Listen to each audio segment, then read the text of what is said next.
La civilización es lo que pone freno a nuestro simple instinto animal. Es nuestro yo superior. Es lo que nos hace hablar unos con otros mediante objetos y monumentos que legamos a las generaciones posteriores.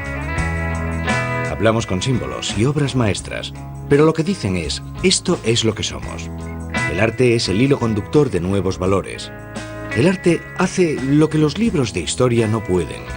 Nos muestra lo que los pueblos del pasado ansiaban, lo que podríamos ser si llegásemos a superarnos. En estos documentales examinamos obras de arte que muestran los grandes saltos dados por la civilización, cuando nuestra percepción de lo que somos cambia de repente.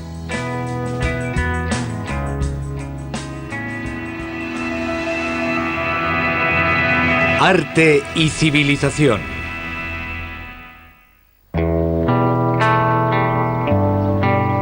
En la Edad Media, la mayor manifestación artística fueron las catedrales. Estamos viendo la de Notre Dame de París. En la época medieval estas piedras hablarían. Dirían, siempre estaremos aquí.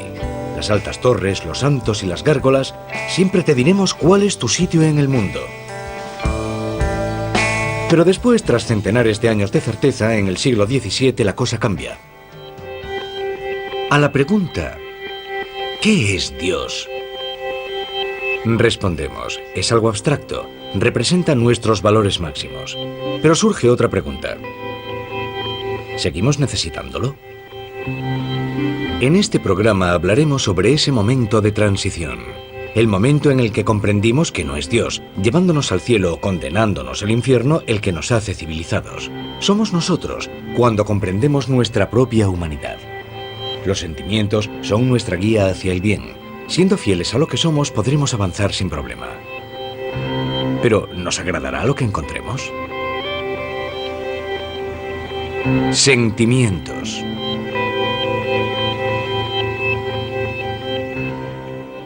Nos gusta que el arte plasme sentimientos. Pero, ¿qué es el arte del sentimiento? ¿De dónde procede?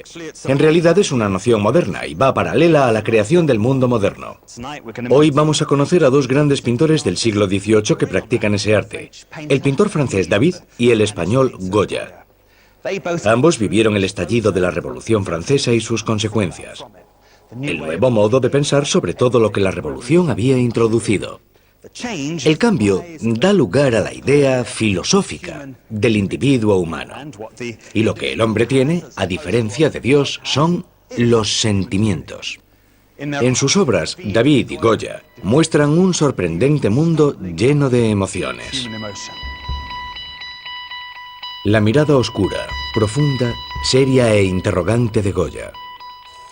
La expresión intensa y ferviente de David. Sus obras hablan de nosotros. La luz sigue en el corazón humano. Qué grandiosos somos. Qué ordinarios somos. No se conocieron, pero sus obras son el yin y el yang de los sentimientos. David expresa nuestra ansia de superación, de ser fieles a la nobleza interior. Goya muestra lo contrario, nuestro impulso asesino. No lo mejor de nosotros, sino lo peor. Francisco de Goya, nacido en 1746, muerto en 1828, casi exactamente contemporáneo de Jacques-Louis David, nacido en 1748 y muerto en 1825. Ellos son los artistas que mejor que ningún otro expresan el espíritu de su época, que da salida al sentimiento, le da importancia y dice qué lugar podría ocupar en una sociedad nueva. Ambos son radicales y quieren avanzar hacia el futuro. David y Goya creían que el progreso social era posible. Algo está mal y puede cambiarse mediante el razonamiento. Ese es el clima intelectual de la época, que se denominó Ilustración. El pensamiento ilustrado se basa en el poder del conocimiento. Postula que lo que nos ayudará a ser más civilizados es el cuestionamiento racional, la razón. La razón lleva hasta unos principios básicos sobre el modo en que funciona el mundo. Y partiendo de eso conseguiremos una sociedad mejor, más justa y más humana, donde la naturaleza humana pueda realizarse. Somos libres para ser nosotros mismos, sin acabar destrozados como personas por los errores y las injusticias en las que ha caído la sociedad durante siglos. David y Goya investigan el pasado, analizan qué hay de malo en él y qué hay de útil en él. el tema más importante que deben abordar es la religión, que dice que los sentimientos humanos no son importantes, y la voluntad de Dios sí lo es. ¿Cómo se vive en un mundo donde los sentimientos humanos se reducen a una batalla entre Dios y Satanás?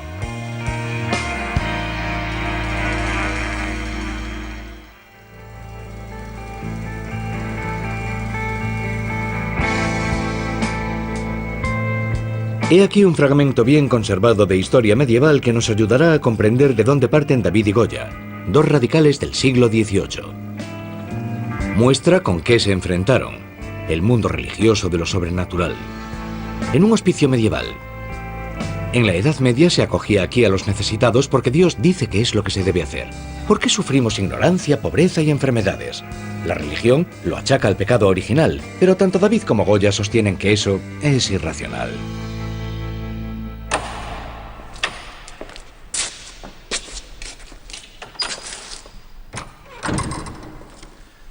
En la época medieval, la esperanza de vida era corta. Un moribundo tenía suerte si lograba llegar hasta un hospicio como este, dirigido por monjes, donde lo cuidaban hasta el fin de sus días. Los pobres yacían en camas, en una gran sala de piedra. Tenían sábanas limpias y la ropa zurcida. En un extremo de la sala hay un crucifijo en la pared. Y en el otro hay una capilla magnífica, con una enorme vidriera de cristal de colores. El obispo y las personas pudientes acuden allí a misa todos los domingos. Y puedes sentirte parte de esa grandiosa ceremonia sin tener que salir de la cama. El hospicio se construyó en 1443 por encargo del hombre más rico de Francia, el mercader Nicolas Rolin. Él costeó el retablo del altar, el juicio final de Roger van der Weyden, un cosmos con orden divino. Cristo en el centro, los buenos y malos sometidos a juicio, los ricos ocupando su lugar en el cielo, y los demás esperando a ser enviados al cielo o al infierno. Cristo y los santos están alineados arriba, como el rey y los aristócratas. La jerarquía sagrada celestial es idéntica a la jerarquía social que hay en la tierra.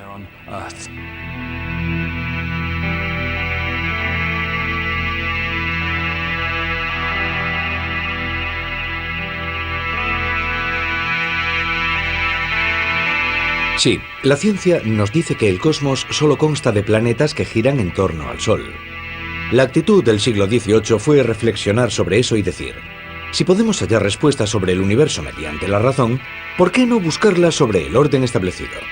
¿Será solo una excusa de los poderosos para conservar el poder? El socorro a los necesitados es algo que los poderosos pagan para asegurarse un lugar en el cielo sobrenatural. Nicolas Rolin irá directo a él, debido a sus buenas obras. Los que no tienen riqueza suficiente para comprar la salvación se devoran a sí mismos en el infierno. Todo el entorno de este hospicio es un reflejo del antiguo orden social visto desde la perspectiva del pensamiento revolucionario.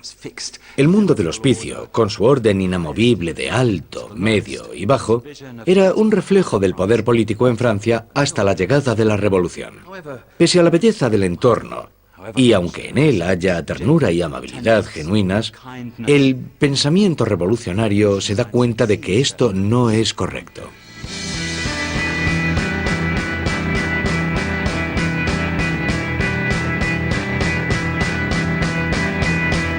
David y Goya son personas del siglo XVIII, mentalmente formados en la Ilustración.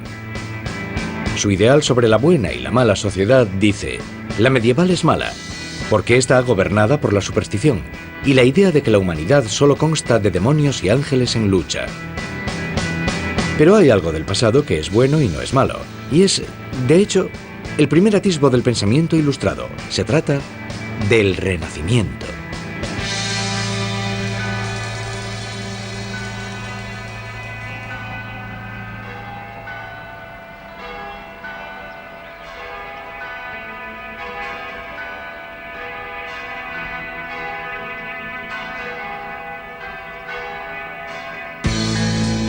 Roma en el siglo XVI, la cumbre del Renacimiento.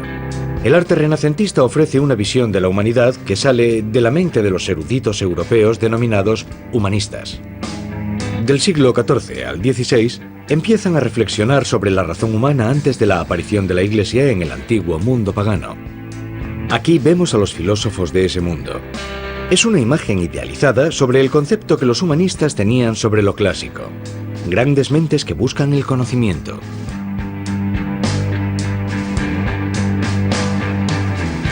Restos del mundo antiguo.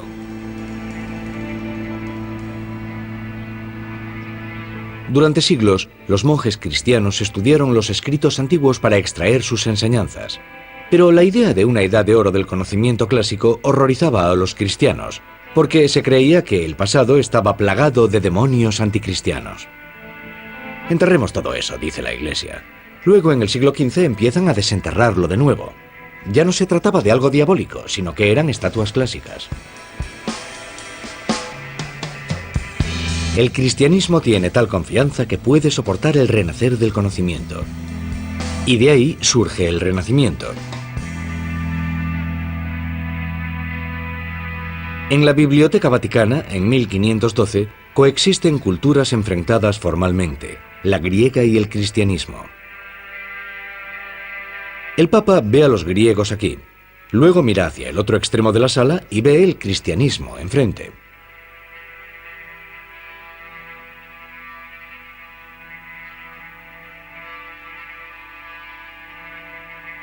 Estamos viendo frescos elaborados para el Papa por el pintor renacentista Rafael. La disputa del sacramento, que simboliza la fe ciega de la Iglesia Católica. Y la escuela de Atenas, con los filósofos griegos, que simboliza la razón. Platón creó esa escuela para el pensamiento en el siglo V a.C. 1000 años después, un emperador cristiano la destruyó. Y luego, pasados 1000 años de eso, la pintura renacentista le devuelve la vida de nuevo. Para David y Goya, la pintura renacentista es el primer atisbo del cambio en la conciencia humana, de la fe a la razón. La razón libera el sentimiento, y la forma que adquiere la pintura nos lo muestra, el modo en que se hacen las cosas. Una oleada de movimiento y vida recorre un nuevo tipo de espacio, un espacio creado por el hombre, y la profundidad de ese espacio se denomina perspectiva. Según el pensamiento medieval, Dios nos dice cuál es nuestro lugar en su reino simbólico. Pero ahora, el hombre puede verse en un espacio real donde él mismo sabe ubicarse. No es la invención técnica lo importante aquí, sino el significado de la perspectiva. El hombre piensa de modo distinto sobre lo que es.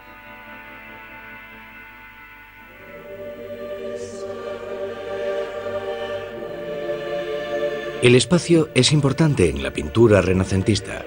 El pionero renacentista Giotto en el siglo XIV plasma escenas de fervor religioso, pero también muestra el uso renacentista del espacio para realzar el sentimiento.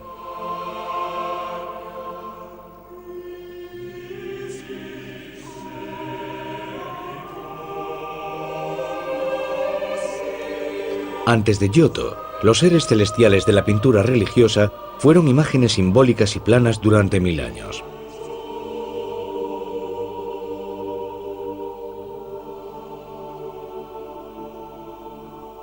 Con Giotto adquieren formas, realismo, tienen vida.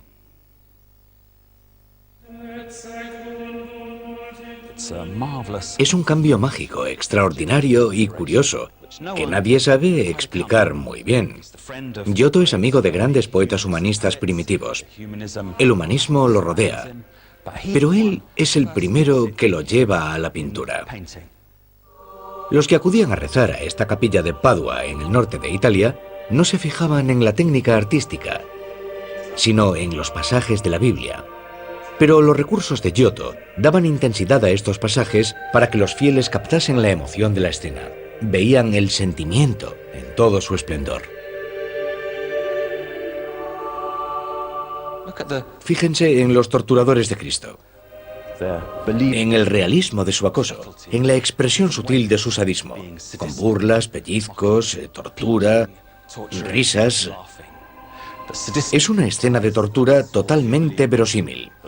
Gran parte de su fuerza está en los cuerpos, en sus rasgos distintivos, en su forma de agolparse.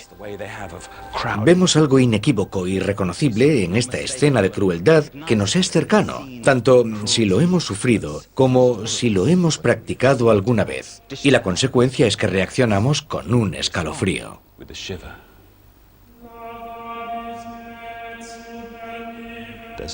Hay un cambio en el orden de la existencia.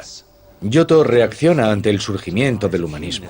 Que el arte lo haga todo bello es un modo de honrar a Dios, pero los humanistas del Renacimiento dicen que Dios está dentro de nosotros. Así que ahora el individuo asciende en el orden jerárquico.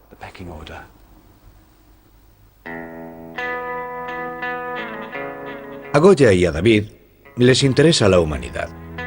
¿Cómo plasmarla? El Renacimiento lo hace con un solo rostro. Lo dice todo. No son necesarios personajes secundarios. No necesitamos a Dios. La humanidad tiene poder de atracción propio. Aquel puntito de allí, tras un cristal blindado, con una barrera de seguridad que nos impide acercarnos para que se entienda bien que no será fácil de robar, es el cuadro más famoso del mundo. Es la Mona Lisa y está expuesto en el Louvre de París. Es todo un espectáculo, algo que se contempla porque sí. Por otra parte, tiene algo concreto que nos fascina. Nos fijamos en la sonrisa de la cara de Mona Lisa.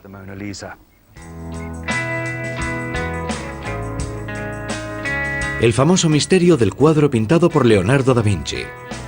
Su atractivo no es que ella sea divina, sino que es humana. Cuando Leonardo la retrató sobre 1505, estaba pintando a una mujer, no a la Virgen. Era un retrato para un marido, no un símbolo religioso. Enigmática, misteriosa, sabia, divertida por algo. Esos son los tópicos. Pero los tópicos turísticos están en lo cierto. El gran pensamiento que encierra el cuadro, el motivo de que sea el mayor espectáculo de todos los tiempos, es el convincente aire de humanidad genuina que posee esa figura pintada. No es un estereotipo, es una persona.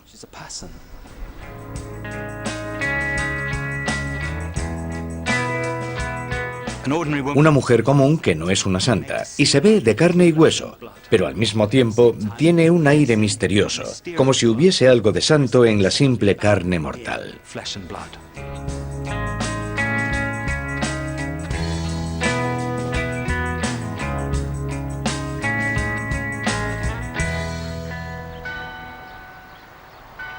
El Renacimiento fue en realidad cosa de unos pocos poderosos que se autoglorificaron con los inventos del humanismo, sirviéndose del arte para ello.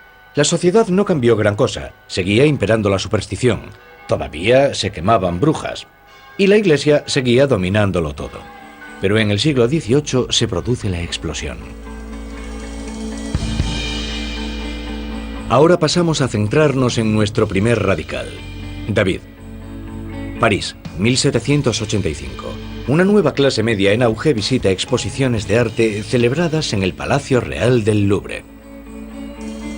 Quieren que sus opiniones y su percepción sobre su potencial se refleje en el arte. Es la nueva clase instruida, abogados, administrativos y funcionarios, las personas que gestionan la sociedad. Piensan, ¿por qué gestionarla para el rey? ¿Por qué no para nosotros mismos? ¿Qué clase de cuadro les iría a estas personas?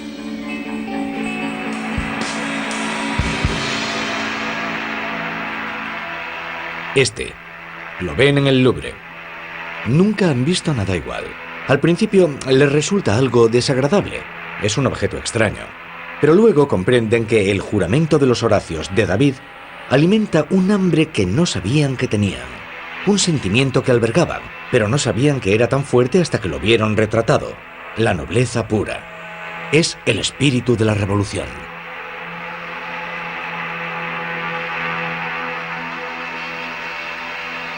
En los cuadros que pintó 5 años antes de la Revolución Francesa, David plasma a griegos y romanos antiguos en escenas patrióticas, sacrificándose por la sociedad, siendo inflexibles, duros, viendo que hay que luchar por el bien, que el mal es fácil, el abismo de la debilidad.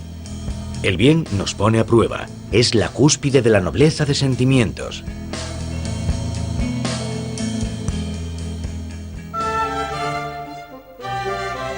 El público de David estaba acostumbrado a la pintura que plasmaba el pasado antiguo como un sueño idílico lleno de blandura. Personajes encantadores ataviados al uso del siglo XVIII, yendo en barca hasta la isla del amor de la diosa Afrodita y disfrutando de las evasiones placenteras del mundo antiguo. Por el contrario, David les ofrece un mundo antiguo que no muestra el placer, sino la acción. Es el espíritu de la época, inspirado por la Ilustración. Pero los cuadros de David también muestran cierta oscuridad personal, su resentimiento contra la autoridad. David había luchado por triunfar, pero siempre lo superaban los artistas consagrados que dirigían la escena artística de París y decidían qué era el buen gusto. David estuvo 5 años estudiando en Roma. Lo hechizaron las estatuas clásicas que vio por doquier. Le abrieron los ojos a la belleza del mármol inmaculado. En él, David vio erotismo, sensualidad, anhelo, deseo y pasión. Ese cóctel de maravillas impactó a David, porque él era un hombre muy apasionado. Siempre estaba haciendo discursos heroicos, siempre ansiando la gloria, siempre imaginando conspiraciones contra él, contra su genio, injustamente ninguneado por los que dominaban el mundo del arte. Y tiene que sufrir esa injusticia en silencio. Así que se identifica con el modo en que la fuerza de las estatuas de mármol se acentúa, por estar heroicamente contenida. Personifican nobles relatos griegos y romanos de patriotismo y sacrificio, y el antiguo civismo. Y de todo ello, David extrae un pensamiento político. Ve cómo debería ser toda la sociedad en esa pose muscular y heroica. Y David saca conclusiones. El Renacimiento le enseña a apreciar el valor del arte del pasado antiguo. Esa noble forma de vida, piensa, es un ataque contra la corrupción de la época en curso, contra las personas que carecen de nobleza interior y solo son nobles porque han heredado un título por nacimiento. Los hijos juran ante su padre que defenderán Roma enfrentándose a los esposos de sus hermanas, soldados que luchan del lado de los enemigos de Roma. El público de David conoce este episodio antiguo, pero tal vez alguno de ustedes no. Tranquilos, voy a ayudarlos. Dejen que los lleve a una dimensión desconocida. Sientan su ambiente. David toma el espacio renacentista y hace que resulte amenazador. Fíjense en el centro del cuadro. Están haciendo un juramento con espadas. Es un ritual. Y ahora obsérvenlo sin pensar en eso. No piensen en el episodio retratado. Aquí está el centro de la emoción. Fíjense en la oscuridad que lo rodea, también está lleno de sentimiento. Y fíjense en el vacío austero de este espacio, la enormidad de las columnas que sirven como marco, aislando los elementos humanos de la escena. Los hijos, el padre y las mujeres. De pronto comprendemos la importancia de la austeridad en el cuadro. Su evidente presencia inspira por sí sola algo que llamamos emoción. Y vemos que el sentimiento se expresa mediante las formas. La inclinación de las mujeres resignadas y desesperadas. Los rasgos leves de la cara del niño que personifica la inocencia. Bajo el gran peso de la amenaza que se cierne sobre él, la oscuridad vacía. Y la pose muscular de los hombres que está llena de ángulos duros que resaltan la verticalidad de las columnas. Y nos hace sentir la gran amenaza de esas brillantes armas alzadas, la muerte que se avecina.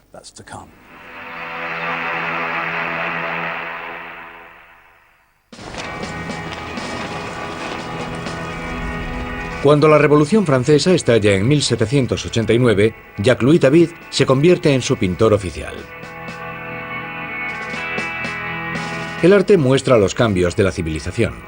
El arte muy rara vez provoca el cambio, pero en el caso de David sí lo hizo.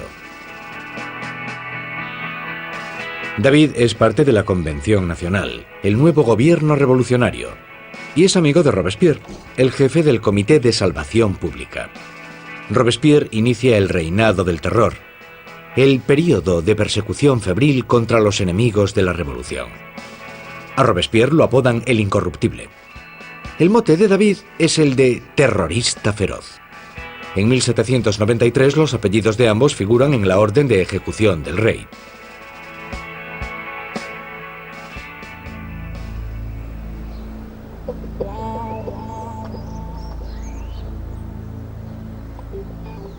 El rey, el clero y la aristocracia desaparecen. Había habido 1000 años de religiosidad medieval y 200 años de renacimiento que suaviza la dureza religiosa. Pero ahora hay que cambiar radicalmente la mentalidad de la gente, por completo y de inmediato. El poder parecía como una montaña, pero resulta que se puede cercenar.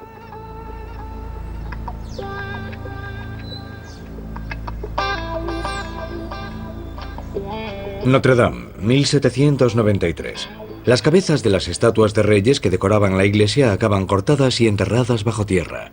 Estas otras son reproducciones. Durante la Revolución, Notre Dame se transformó en el templo de la razón. Todas las iglesias de París se desacralizan y cambian de función.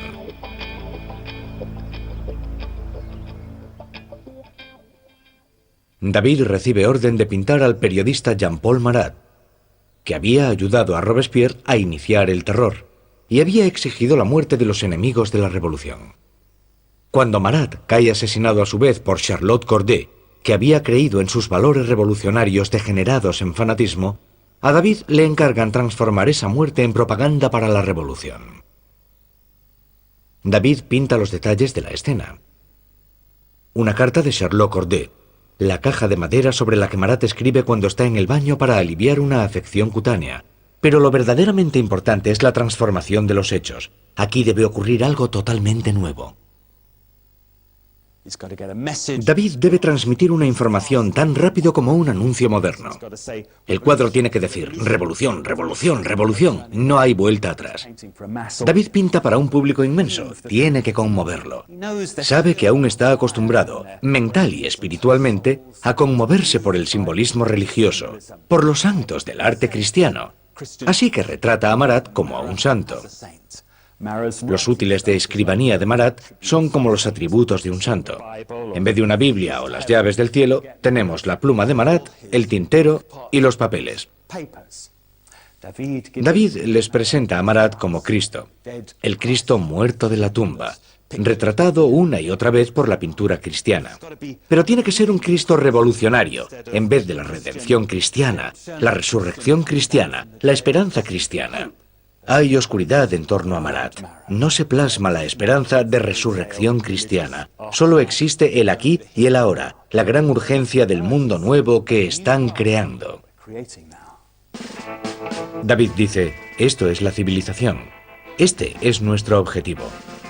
Es el primer cuadro verdaderamente político. ¿Cómo logrará entenderlo totalmente el público? Ocurren dos hechos importantes que ayudan a ello. 16 de octubre de 1793. Ese día, el cuadro de David, La muerte de Marat, se presenta a los habitantes de París, que se congregan en una gran multitud aquí, en el patio del Louvre, para verlo. Y ese mismo día, a 1,5 kilómetros de allí, la reina de Francia, María Antonieta, muere ejecutada. A María Antonieta la llevan por las calles de París en un carro. Cuando pasa bajo las dependencias de David en el Louvre, David se asoma a la ventana y la dibuja. Imagínense a David, el dictador del arte, pensando, menudo día. Sencilla, menuda, atrapada, con el pelo brutalmente rapado. Vemos la gran capacidad observadora de David, su percepción de lo humano y lo natural, de lo real, todo lo que subyace en sus glamurosos óleos. Es un gran bocetista, seguramente lo haría en unos segundos. Buen trabajo, David. Un momento, tuvo que hacerlo rápido, porque a ella están a punto de ejecutarla. Este hombre es un monstruo. 2 desfiles, uno por la mañana y otro por la tarde. Todo París contempló el desfile de la reina. Y todo el gobierno se congregó para participar en el de Marat, encabezado por el retrato hecho por David. Se funden en una nueva variedad de escenificación artística. Uno es un lúgubre funeral político, el de Marat, y otro es un festejo macabro de los nuevos valores, la muerte de la reina. Ello completa el significado del cuadro de David.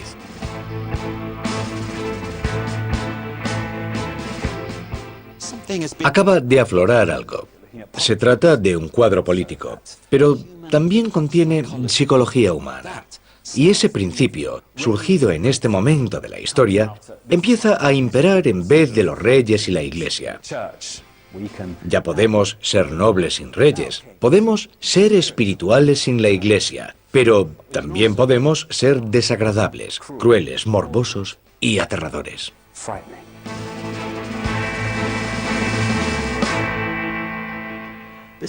Esta fase de la revolución llega a su fin cuando los líderes del Comité de Salvación Pública acaban purgados. Cuando la convención ataca a Robespierre, este dice: ¿estáis conmigo o contra mí? Y si es contra mí, beberé veneno como Sócrates. David está presente en ese momento de histrionismo de Robespierre y con gran teatralidad dice: Robespierre, si tú bebes la cicuta, yo también me la bebo. Pero cuando al día siguiente llega el momento de que Robespierre y sus compañeros cumplan lo dicho, David dice que está resfriado y no aparece.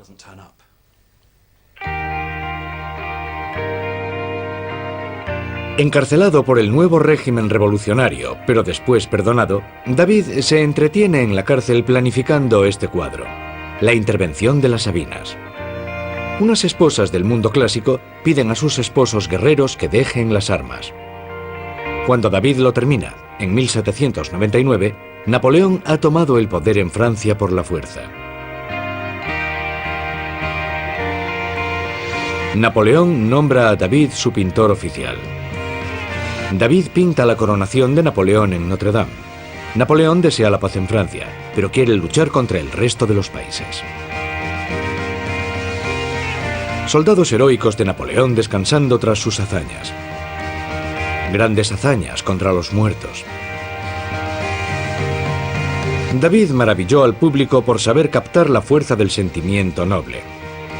Pero ahora nos adentraremos en los oscuros recovecos de la mente del hombre que hizo estos cuadros. Alguien que ve lo que podemos sentir de un modo totalmente distinto al de David. Es radical y oscuro, vive en España, y ahora Napoleón está a punto de invadir su país.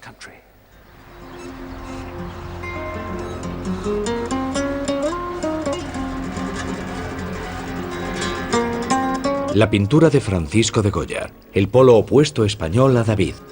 David presenta el alma noble del hombre.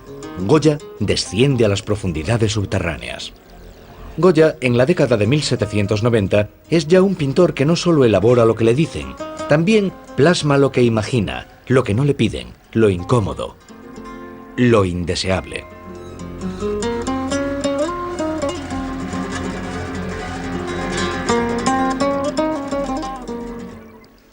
Hemos visto que la pintura de David expresaba que nosotros, sin reyes ni religión, podemos ser libres para vivir más plenamente nuestra identidad. Se acerca un nuevo mundo, y la razón se encargará de darle paso. Goya, que desea ese nuevo mundo tanto como David, muestra el lado negativo de la libertad, y la negatividad convirtiéndose en una oscuridad que lo envuelve todo.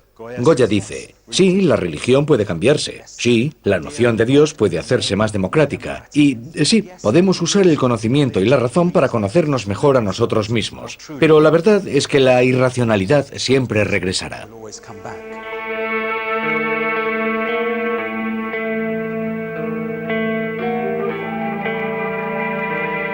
¿Cómo llegó aquí? Es importante ver el contraste entre lo que Goya era, un pintor de escenas coloridas, como meriendas campestres para que los artesanos del rey hiciesen tapices, y en qué se convirtió cumplidos los 40 años, en el pintor de la oscuridad que plasmó el infierno. El cambio de estilo llegó tras caer enfermo a principios de la década de 1790, coincidiendo con un repentino final de las esperanzas políticas. Pudo ser polio, sífilis o envenenamiento por plomo, pero cuando David estaba encarcelado en París, en Madrid, Goya se estaba recuperando de una enfermedad desconocida que lo dejó sordo de por vida. Durante su enfermedad, España inició una cruzada contra Francia, debido a la ejecución del rey francés por parte de los revolucionarios. Goya cree en la revolución.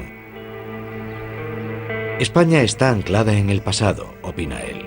España es reaccionaria, no desea la libertad.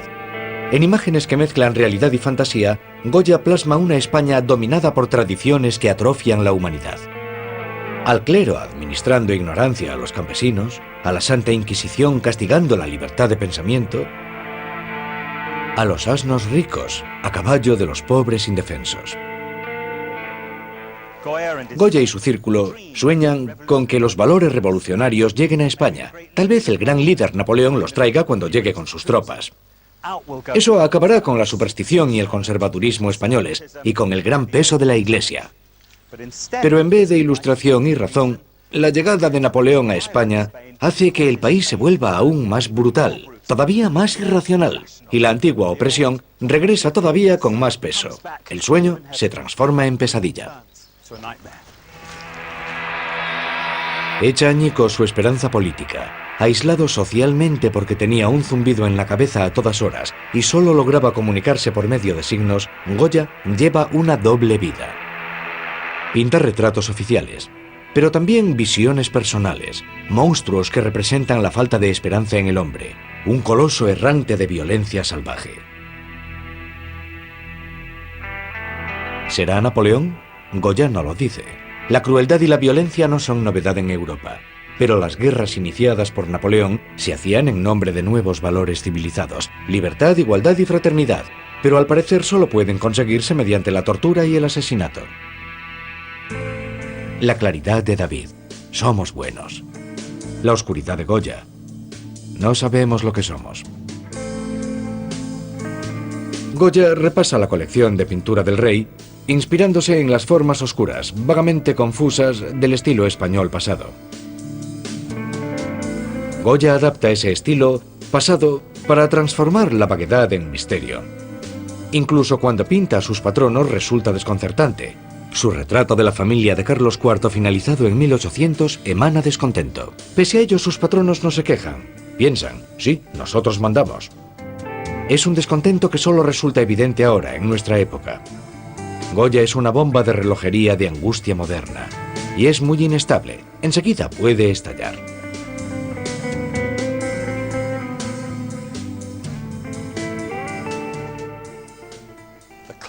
Los ropajes de la familia real brillan, como los del cuadro de David de la coronación de Napoleón en Notre Dame. Pero donde David glorifica, Goya es misteriosamente franco. Las caras de los personajes no tienen rasgos atractivos. Son sosas y vulgares, incluso feas, y su mirada carece de nobleza. Vemos una extraña colección de personas feas que casi parecen fantasmas. El espacio donde posan está borroso. Goya pinta a la familia real, trabaja para la familia real, está en la órbita de la familia real, pero al mismo tiempo está desapegado de ella. Se pinta a sí mismo en el cuadro, pero la intención es plasmarse separado de ellos todavía más. Rodeado de sombras, no se muestra reverente ante las figuras reales. Está apartado de su rareza. Goya sigue el estilo tradicional de la pintura española, contorno difuso, vago, oscuro, pero le añade un nuevo elemento psicológico que transforma el placer visual en algo exquisitamente incómodo, visceral y perturbador. Un grandioso escalofrío visual por todo el lienzo, que inmortaliza no a la realeza, sino el terror desquiciado, el terror impreciso. Goya es un liberal progresista, un hombre de la Ilustración, pero no se limita a deplorar el lado oscuro de la humanidad, lo explora incansablemente. Es el Capitán Cook del océano de lo monstruoso, del inconsciente humano. Goya se convierte en el profeta del temor sobre el destino humano que existe en la era moderna. Goya prevé la pulsión de muerte moderna, la comprensión de que podemos autodestruirnos. Somos lobos. Nos devoramos a nosotros mismos. En 1819, cuando tenía 73 años, Goya adquirió una casa a las afueras de Madrid y día tras día pintaba escenas directamente en las paredes. Un perro en el barro. Se hunde en arenas movedizas o lucha por levantarse. ¿Está cediendo la civilización a la desesperación o lucha por salir de ella? Sí, somos brutales. ¿No queda esperanza entonces? ¿Nos odiamos tanto? Un anciano devora a sus propios hijos. La mirada angustiada, culpable, furtiva, desesperada, resume la oscuridad de Goya. Así imagina el yo interior liberado para que aflore, para enfrentarnos a él. Y la imposibilidad de que lleguemos a admitir que somos así, que no es Dios quien envía a los pecadores al infierno, que el infierno es algo que nosotros mismos hacemos. Nos metemos solos en el infierno, simplemente siendo nosotros mismos. Goya había cumplido los 70. Se denominan pinturas negras. Aunque no es su título, él no las llamó así. Comía siempre contemplándolas después de ocuparse del jardín. Se acostaba por la noche contemplándolas y se despertaba por la mañana y las veía. El desfile de los locos, el loco dirigiendo a los locos y enloqueciendo todavía más. Brujas, asesinos, devoradores y desfiles de depravados. El viejo y tembloroso Goya, tras estar en el jardín, pinta hombres dándose una paliza con garrotes, situados en un pantano. Es el mundo. Los hombres son gigantes. Es el nuevo régimen, siempre dando palos al tuntún.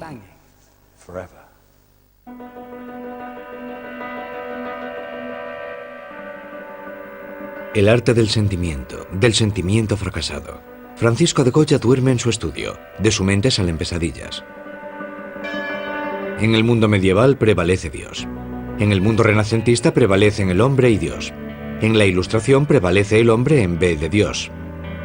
Luego llega la desesperación respecto al hombre, el mundo de las pinturas negras de Goya, sin ni siquiera Dios para darnos ilusiones que nos consuelen. Pero Goya no es un cínico, lucha contra el cinismo. En 1814, Goya recibe orden de pintar un cuadro para el nuevo y reaccionario monarca español. Se trata de un episodio de la guerra contra los franceses, en el que varios civiles españoles son detenidos y ejecutados. El gobierno quiere un cuadro que respalde el patriotismo español, pero Goya valientemente plasma el conjunto de la humanidad y cómo desaparece la civilización en la guerra. En su época parecía un cuadro oscuro, para nosotros está lleno de luz. ¿Cuál es el atractivo de este cuadro? Creo que el público sigue atraído por él por su gran claridad y simbolismo, como en un sueño, con los ingredientes aterradores precisos que acechan en la oscuridad, ese miasma nebuloso que configura el montículo del fondo. Y como en un sueño, hay un collage de imágenes, usos artísticos, pensamientos de la época, piedras angulares de la fe cristiana, solo que esas piedras tienen grietas. Goya toma imágenes con autoridad del pasado y las transforma en algo que desorienta en vez de dar consuelo. La imagen cristiana que recuerda a la víctima del centro con los brazos estirados es la de la crucifixión, un hombre que refulge de inocencia. Goya toma una imagen de esperanza y la plasma desesperada. Como en la muerte de Marat de David, sabemos que en este sueño ninguna de estas personas recibirá premio alguno en el cielo.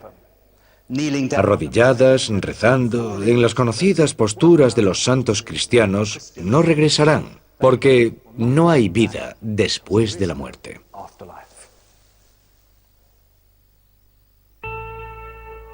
Tanto David como Goya gustan de ensalzar el sentimiento. Uno dice, luchad por un mundo nuevo. El otro avisa de lo que pasa cuando reina la monstruosidad. En su grabado, el sueño de la razón produce monstruos. Lo que Goya saca a la luz en la nueva fase de la conciencia humana que trae la Ilustración es el sentimiento desorientador de que la propia razón podría ser monstruosa. Con la desesperanza respecto al hombre viene el fracaso del sentimiento.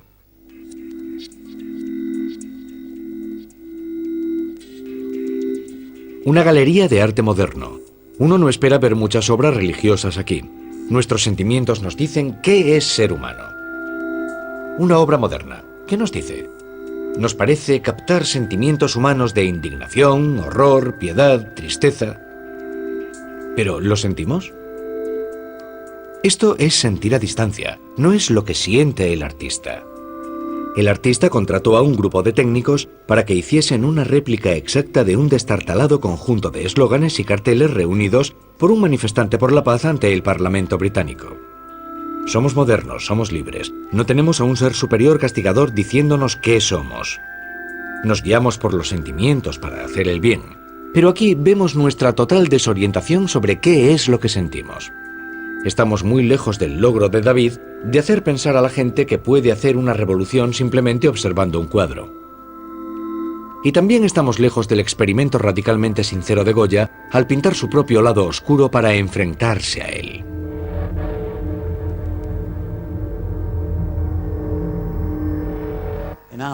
En nuestra época nos hemos vuelto muy tolerantes con respecto al espectáculo de las pesadillas. Pero claro, no hemos conocido otra cosa. Nos hemos criado con películas de ciencia ficción y de terror que describen nuestra psique, nos muestran nuestros temores en forma de ficción. Nuestro arte responde a eso. Nos produce risa la vulgaridad de la humanidad, que el arte que observa cómo es la sociedad nos ofrece constantemente. Nuestro humor se basa en la desesperación. Goya también practica el humor negro, también recurre a la desesperación. Pero mientras nuestro arte contemporáneo dice, adelante plasma la oscuridad psíquica, Goya no se basa en la tolerancia de la vulgaridad humana, sino que está siempre alerta ante su aparición y la combate. Bajo nuestra risa, ¿no hay cierta tristeza por algo que hemos perdido y que tal vez nos gustaría recuperar?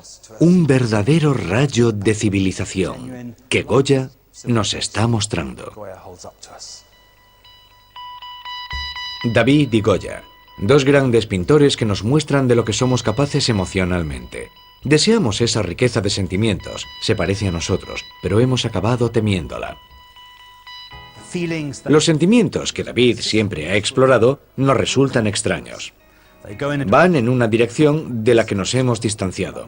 Hablan de nobleza, de sentimientos elevados. Lo asombroso es su fuerza. Su naturaleza es un estímulo, y creo que es bueno. La importancia de las obras de David es la enorme energía de su entusiasmo. Nos hace entrar en contacto con la nobleza que tenemos dentro. Pero reaccionamos ante ello con agarrotamiento. No estamos acostumbrados a pensar así. Es un mecanismo defensivo. Nos decimos a nosotros mismos que nos repelen los cuadros de David por culpa de su estilo, porque él hace propaganda sobre causas anticuadas. Pero olvidando los prejuicios, te metes en el cuadro, captas toda su carga de sentimiento y comprendes que resistirte era temer a tu propio potencial. ¿No sería estupendo dejar aflorar lo que llevamos dentro? ¿Dejar brotar nuestro interior? Los humanos del siglo XXI vivimos en un mundo de libertades que serían inimaginables en la época de David, pero también hemos perdido algo. Hemos olvidado lo que es la grandeza. No la echamos de menos hasta que nos muestran un mundo en el que la grandeza aún es posible.